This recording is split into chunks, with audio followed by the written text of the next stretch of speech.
The last day of the festival at Aintree, and is one of the most famous races not only on these shores but across the world, as the Grand National crowns the jumping season in the UK.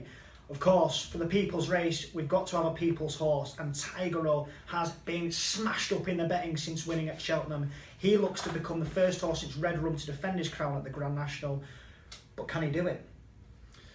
Quite possibly. Not a price I'll be taking at 4 to 1, 7 to 2.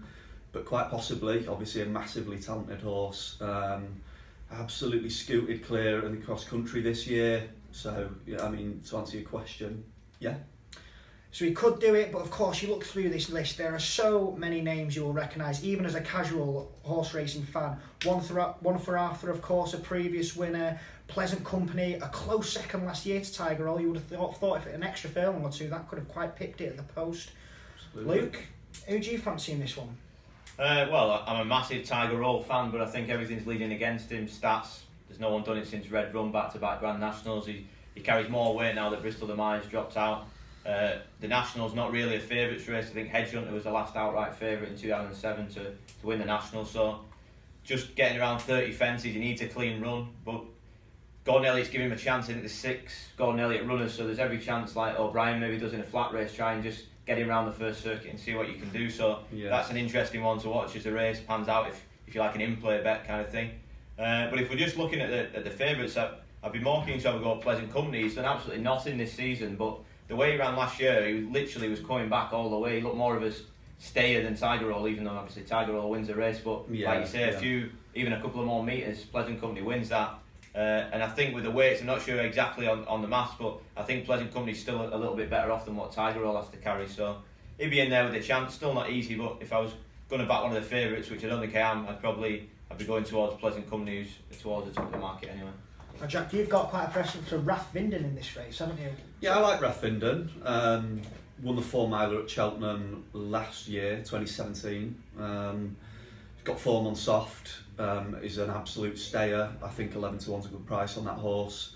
Luke, I like your angle on Pleasant Company. Done nothing this season, but doesn't concern me. Not for the National. It's not that sort of race. I don't think you can be looking at bare form. So yeah, Pleasant Company. I really like Rath Vinden at the odds.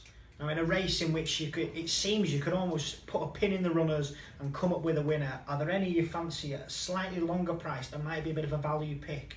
See there, we've got a pair of Brown Eyes here. Is that one you're interested in, Luke? Yeah, definitely. I don't mind a pair of Brown Eyes myself, but if it can win the Grand National, I'll be over the moon.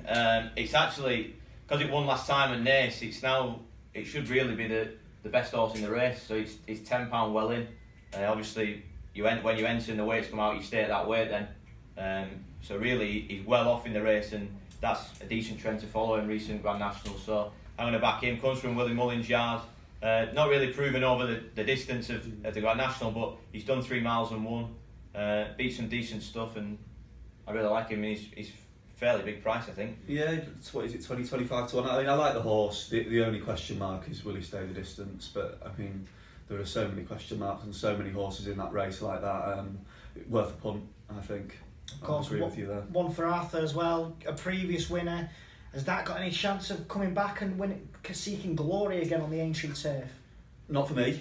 Not one I've written down. Of the longer odds, I prefer Go Conquer, maybe Walk in the Mill, and I've noted down Regal Encore as well as my each way shouts. Annabelle Fly is one worth mentioning as well. Ran a good race last year. My concern there is the weights. Ran well in the Gold Cup as well. Yeah, of course, outran expectations in the Gold Cup, but the weights there pose a question, and it's a big race to run after running such a big race less than a month ago. I've got one at a huge price if he makes it in. He's 41 on the list. Huge price, love it. You're looking about 100 to 1, but I think he'll run better than 100 to 1, Shotwell.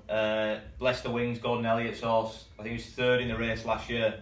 After you look back at the form, he fell in the cross country, then went to Fairyhouse, got pulled up and finished 3rd in the Grand National. So you'd say shocking form going into the Grand National. Yeah. So this year he's come 6th of 6 behind Tiger Roll and got pulled up at Cheltenham. So if anything, that's slightly better form than what he went into last year. I think he's 41 of the 40. He needs one more to get pulled out before final declarations. But if you can get the sort of non-running or bet 100 to 1, then I'll be taking that. I think there's a Jamie, price there. I'm not sure he's booked, but Jamie Codd normally rides him, or Dennis Regan I think may be booked. Sorry, Robert Dunn's booked, so that won't be as good as Jamie Codd was on board like last year, but still at 100 to 1. I think that's a decent bet for someone who came third in the Grand National last year. Certainly sounds like it. So, could Bless the Wings be making punters' dreams soar, or will Tiger Roll come raw through to victory?